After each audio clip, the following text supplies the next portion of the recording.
Story 1. The Creepy Encounter. When I was 18, I was alone at my family's house in Pennville, Michigan, while my parents went on a business trip for a week to celebrate their wedding anniversary. Our property was in a dense forest off Green Lake Road, with only tall pine trees and a dirt path leading to the nearest road. The isolation always made me feel uncomfortable, but I tried to push those feelings aside. One afternoon, I was at the Pennville gas station on Elm Street filling up my old Honda Civic. It was a quiet, almost forgotten corner of town where everyone knew each other. As I was pumping gas, a black Jeep Cherokee pulled up next to me. A man in his 40s with a scruffy goatee got out and greeted me with a friendly nod.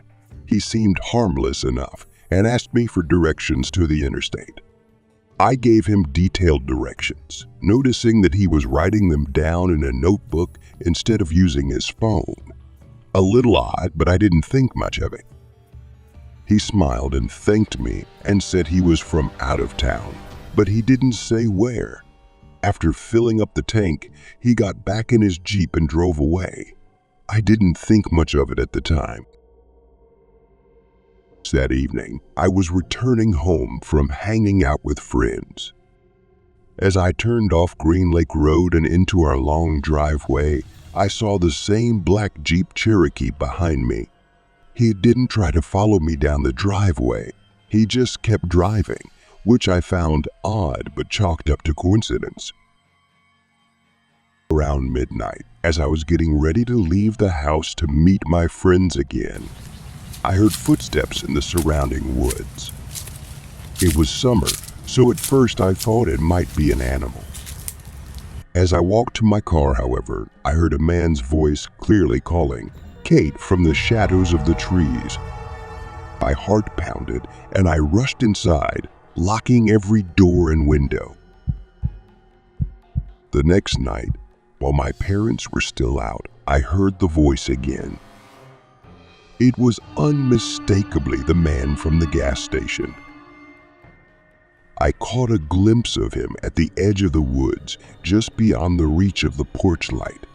Fear took hold of me, and I spent the night hiding in the basement with my father's old rifle, trying to be as quiet as possible. When my parents returned, I told them what had happened. They were alarmed and reported the incident to the local police. Despite a thorough search and increased patrols around Pennville, the man was never found. The whole experience left me deeply uneasy, and I couldn't shake the feeling of being watched. This challenge has made me acutely aware of how vulnerable we can be, even in places we think are safe and familiar.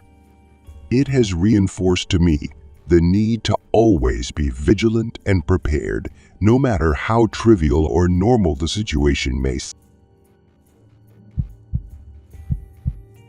Story 2. The Doorbreaker. Watching Cody's dog Theo was supposed to be a simple task. Theo, an energetic Pomsky with a penchant for barking, had become unusually agitated that evening. It was around 8 p.m., and I was busy doing some light chores around Cody's house. Theo's barking grew more intense, and soon he was practically scratching at the back door. I decided to let him out, thinking he needed to go to the bathroom. As I approached the door, I noticed the doorknob moving. My heart skipped a beat. I looked over at the screen and saw a man staring back at me.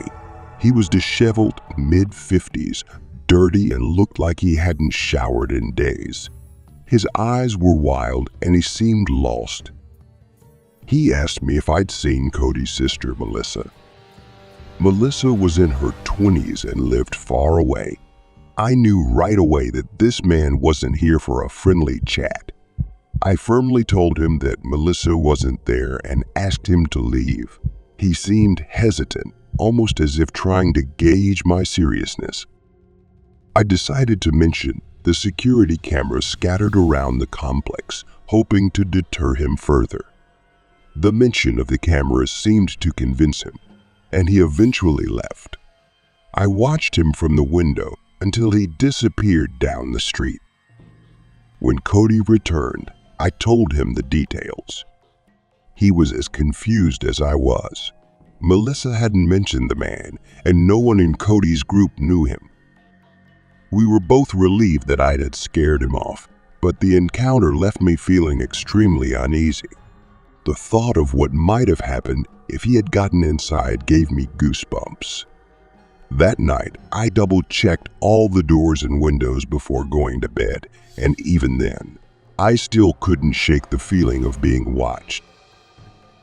Hey guys, if you like our content, please click the subscribe button so you don't miss any interesting videos in the future.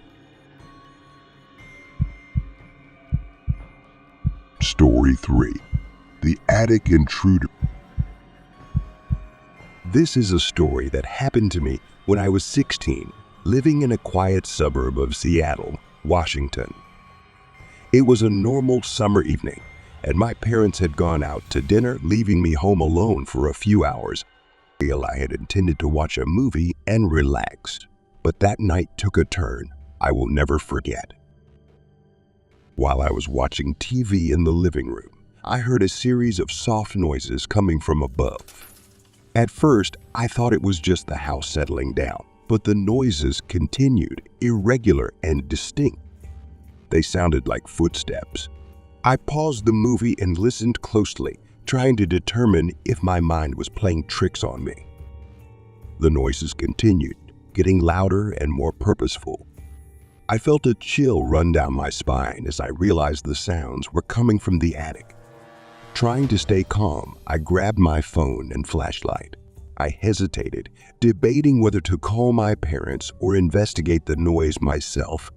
Foolishly, I chose the latter. I climbed the stairs to the second floor, each step echoing in the silence of the house. The entrance to the attic was a small hatch in the ceiling of the hallway. I stood beneath it, flashlight in hand, my heart pounding, taking a deep breath. I pulled the ladder down and climbed slowly. The attic was dark and musty, filled with old boxes and forgotten belongings.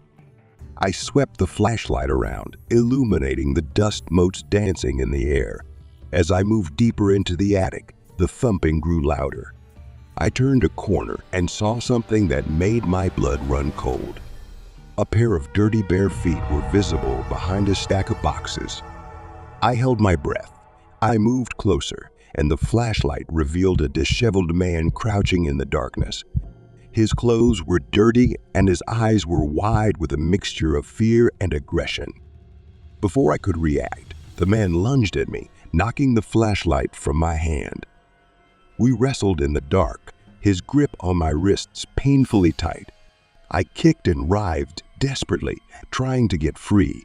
I stumbled down the attic stairs, nearly falling in my haste, and slammed the door shut behind me. I locked myself in my bedroom and called 911, my hands shaking so much I could barely press the button.